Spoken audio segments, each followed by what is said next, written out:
What is going on, everybody? My name is Japes, and welcome to another episode of my Path to Power. We are up over the century mark in episodes now. Couldn't resist buying a gold pack when Messi was out in packs. The 86 Messi. You guys will have to let me know in the comments if any of you got them. I'm assuming that I'm going to see quite a few people say, oh, yeah, I definitely got him. But hopefully one day I'll be able to give him a shot and try him out. We made a few changes to the lineup after the stream, and we've got two brand new strikers in. I think I actually bought one more pack. Couldn't help myself. This one a little bit better, even though the cards that I got don't really sell for much at all. A real steaming pile of mediocrity, if you will. Also wanted to say, if you guys are interested in checking out my first match of the Kick TV tournament, I played against Fangbanger, and that match is now up on the Kick TV channel.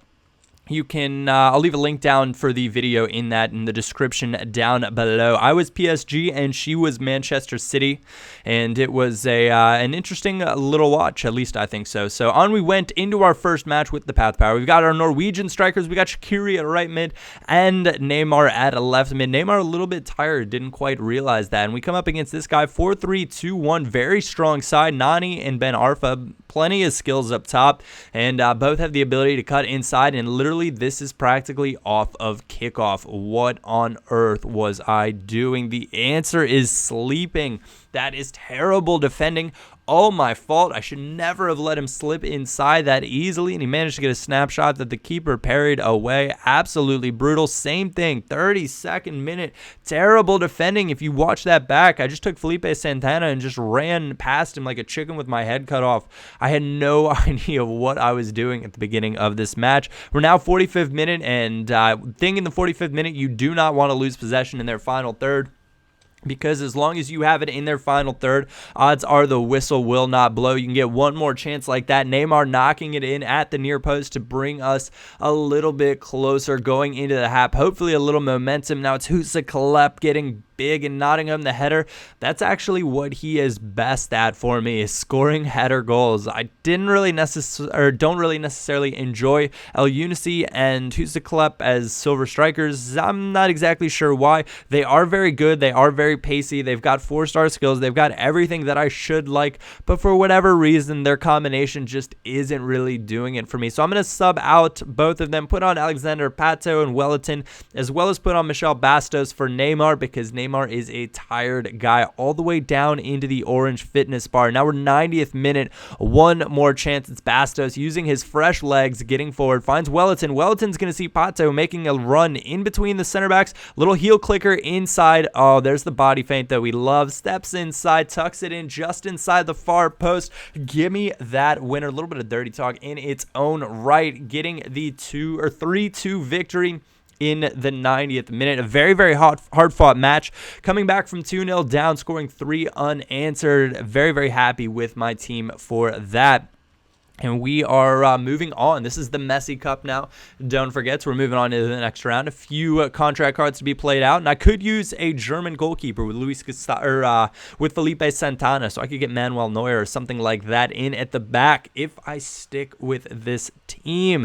We're moving on now into the next match, and this guy, pretty darn strong side.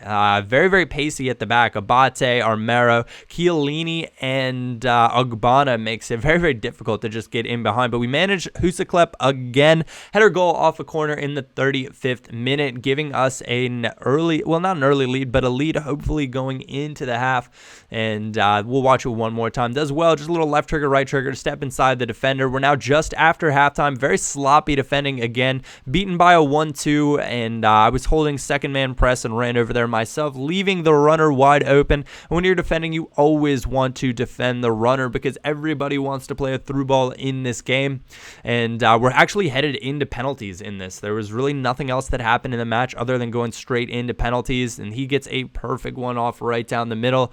I, however, am a little bit not well. Sometimes I do all right. Sometimes I'm good with shooting penalties. In games, I'm good with shooting penalties, but when it comes to penalties after, I don't know. Let me know if you guys think it's harder when it comes to a penalty shootout. If the You think it might be a little bit different. We managed to block Luis Muriel's, the career mode guy from Calfreezy's career mode, and he's very, very good on Ultimate Team as well, but that's what I'm talking about. What on earth was that? I'm losing games. I'm beating myself at this point. When you throw a penalty over the bar like that, you're doing yourself no favors in trying to win games and trying to win in penalty shootouts. It's something that you should never really do in FIFA. The only thing that does happen from time to time, you'll get that little lag spike in there, something like that, or it feels like there's a little bit of a button delay on the penalty, and of course everybody can go ahead and blame that, but when it comes down to it, you should really be able to compensate for that. And the green and yellow area is pretty big, and really if you go the right way and kind of confuse their keeper, you should be scoring them more times than not. But Arturo Vidal, we're 2-2 on pens right now, does a little stutter step, and I knew after that one that I should have gone that way. I could just feel it, and I stood there, went straight down the middle. Now it's up to Shaqiri to keep us in this. Perfect power, but he goes the right way. Didn't hold it over for long enough and kept it low. Always should go high on penalties, I think. I don't really like going low. They seem to get saved more often than not, even if you do the 1-1000, 2-1000. So that's a lesson learned that we'll take away, and we are now going to switch up some of the lineup, and that's largely just because, like I said, I wasn't really enjoying El Unici or Husaklep up top. We're going to go ahead and sell them. Same thing. We're going to sell Ronaldinho, Felipe, Shaqiri. Wholesale changes are coming into the squad. So that should be kind of exciting. The rest of this episode, if you guys are interested in watching, awesome. If you are here for the gameplay, that part is over. We're going to be doing some squad building, a little bit of trading, and figuring out how we want to build this new side on. Started browsing strikers and thought, who could I go with? And I thought, what, Serie A, a player I haven't used yet? Stefan El Shaarawy, and he was a legend as a silver in last year's FIFA, and I've always kind of wondered what he might play like this year as a gold. So went out and picked him up, I think 5,000 or 6,000 on a buy now, which isn't bad. His default card probably goes for about 1,000 coins, but a CF to striker card is somewhere in the region of 6,500 to 7,500 coins, I'd say. So really, I'm saving about 1,500 coins or something along those lines. That's where I'm looking at it. Pick up Fabricio Micali to pair him with up top. So not really tons of height and strength up front, but we should have some quick players, good ball skills, good passing that'll allow us opportunities to get creative and score some clever goals. We're going to go out and we're going to go find Yunus Kabul as well to put at our center back. So a little bit of a BPL Serie A hybrid in the works. At least, I'm just going about this thinking, how is this going to work out? Ideally want to keep Neymar, so we're going to look at him. Going to go out and see if I can find a Ramirez, and there are plenty of them up there on the market. Goes for about 10,000 coins, and threw out a buy now, and there was an Oscar, and I thought, actually, you know what? Let's try out that Oscar, because I've had success in the past with using certain attacking mids at the CDM spot, bringing the ball out of the back, helping retain possession, helping pick some of the over-the-top passes or through balls onto the wings. So there's no harm, no foul, and at least giving him a shot and giving him a chance at that position. Can out and get Ben Arfa as well to play on the right. Put a little bid on Kabay right there. But we managed to go Manchester City, and I thought, you know what? Actually, let's go and try another player that we haven't used. And I was searching through, and I thought Javi Garcia maybe. I've tried him on my main account. Wasn't a huge fan. And then I thought, you know what? James Milner, very well-rounded stats. Can also possess the ball, pass very well out of the back. And so I think we're going to go ahead and give him a shot. Pair him with Oscar, so not a very defensive-minded 3-5-2, very, very attacking-minded 3-5-2. So hopefully we'll be scoring enough goals, and our center back should be pacey enough using BPL center backs that we should be able to prevent any serious counterattacks that can threaten our back three, back four if you're including the keeper. It should be, A-okay. Ben Arfa, though, we're going to let him tick down. Absolute fail on my part. Threw out a bid on him, didn't check back, just started watching this Nasri, not paying attention, and Ben Arfa just went ahead and expired. I was like, what are you doing, Japes? That is absolutely brutal, but decided I wanted to go check out those Nasri prices, see if we could find one. 32,000 buy now.